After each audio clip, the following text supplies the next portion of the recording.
Aujourd'hui, je vous présente le jeu The Case Sabotage à Lucky Lamaland.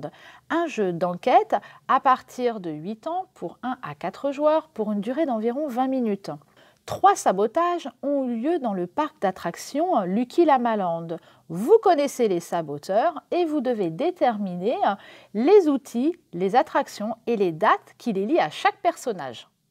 Pour cela, chaque joueur va s'équiper d'un paravent qui contient sur une première ligne les personnages, les 3 saboteurs, sur une deuxième ligne les 3 outils qui ont été utilisés et sur la dernière ligne les attractions qui ont été sabotées.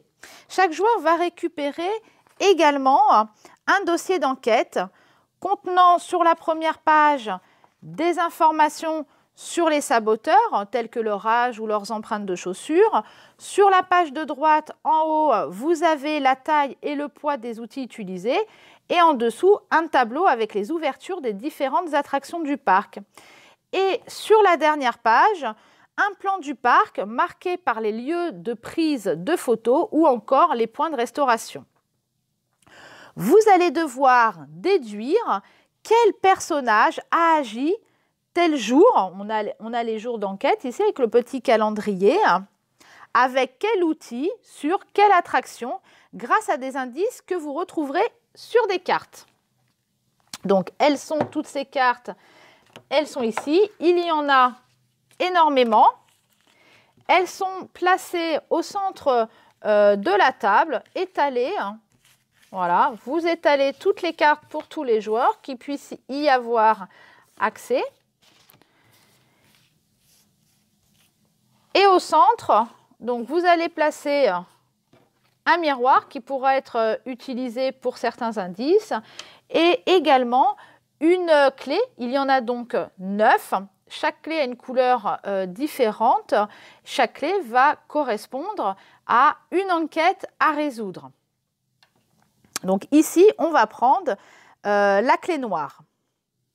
Sa couleur, elle détermine aussi les cartes qui vous donneront les indices pour cette enquête.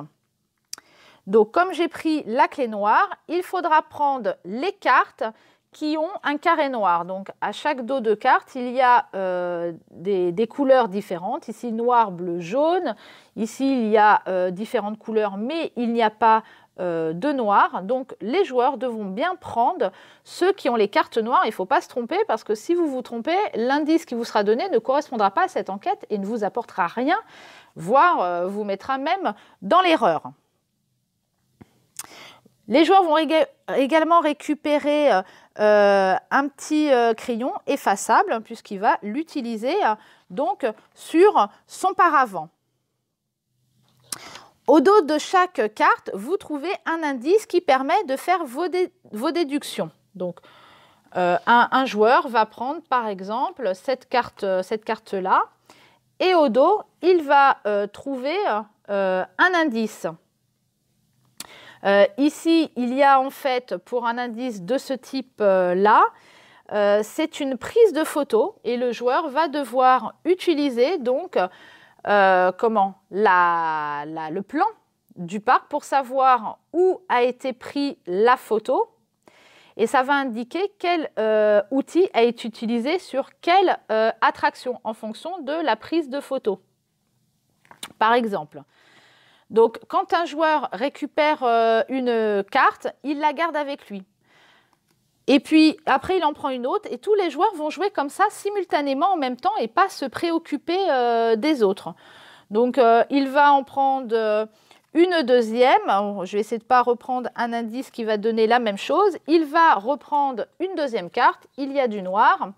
Et il va avoir un autre indice. Et là, on voit avec le calendrier, ça va lui donner un indice sur la date. Au fur et à mesure qu'il va récupérer des indices, il va pouvoir commencer à cocher ou entourer des éléments de son paravent. Si par exemple on vous dit que Gonzo, donc Gonzo c'est le monsieur là, était présent le 5 mai, donc on va pouvoir entourer Gonzo le 5 mai et pouvoir faire une croix sur les autres dates. On a déjà un élément. Et petit à petit, comme ça, vous allez faire des croix. Après, avec d'autres indices, peut-être, vous allez apprendre que Gonzo a utilisé la pince. Donc, si c'est lui qui a utilisé la pince, on peut la rayer sur les autres. Et petit à petit, comme ça, vous allez faire des croix et entourer pour avoir les indices et regrouper un petit peu les éléments et savoir en fait le sabotage 1. Donc, c'était Gonzo avec la pince et puis après, il faudra trouver l'attraction. Les cartes vous indiquent quel type d'indice vous trouverez. Par exemple, ici, sur celle-ci, vous avez un personnage grisé qui vous donnera un indice sur l'identité du coupable. Vous avez d'autres indices, par exemple, ici avec un calendrier, ça vous donnera une indication sur le jour du sabotage. On a également une main avec un point d'interrogation. Ça vous renseigne sur l'accessoire, pardon. Et il y a également des routes, voilà, ici marquées d'une croix, qui vous donne une information sur le lieu. Et il y a certaines cartes où il y a un carré jaune avec un numéro, ça vous donne des renseignements sur le sabotage. Je sais par exemple que celui-ci me donnera un indice sur le sabotage 1, par exemple. Du coup, le fait de savoir quel type d'indice cela vous apporte vous permettra de choisir des cartes qui vous donneront des indices que vous ne possédez pas encore, parce qu'il arrive parfois qu'on a des indices en double, on prend une carte et ça ne nous donne rien. Malgré tout, il faut la garder. On ne la remet pas dans le tas, on garde bien toutes les cartes qu'on a récupérées avec soi. Une fois que vous avez réussi à tout déterminer, il faut se reporter au tableau se trouvant sur la droite du paravent. Donc ici, chaque composition des éléments vous donnera un nombre à la fin que vous reportez ici. Par exemple, si j'ai Gonzo comme coupable, donc ça sera un de ces deux-là pour les personnages. Et puis ensuite, j'ai trouvé que pour c'était Jennifer. Ensuite, donc Jennifer, c'est celle-ci, donc c'est la blonde qui était pour la date du 6 mai. Et puis ensuite, Olivia en troisième. Donc, ça me donne le chiffre 2.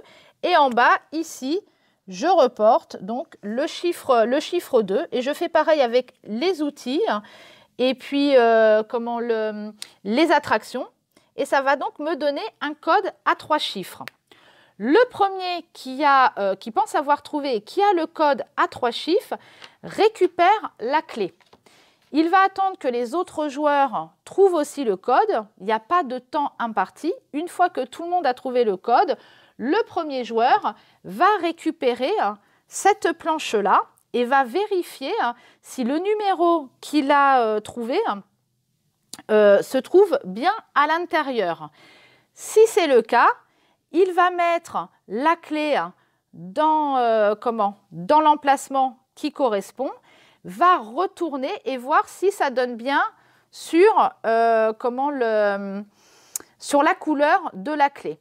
Si ce n'est pas le cas, c'est le joueur suivant qui tente de mettre la clé sur son code. Si plusieurs joueurs ont réussi, il faut déterminer qui est le meilleur enquêteur.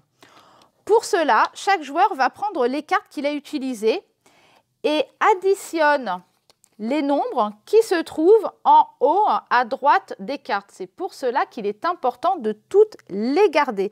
Mais attention, ce n'est pas celui qui a le plus grand nombre qui gagne, c'est celui qui a le plus petit nombre. Parce que plus le nombre est important, plus l'indice est facile et simple.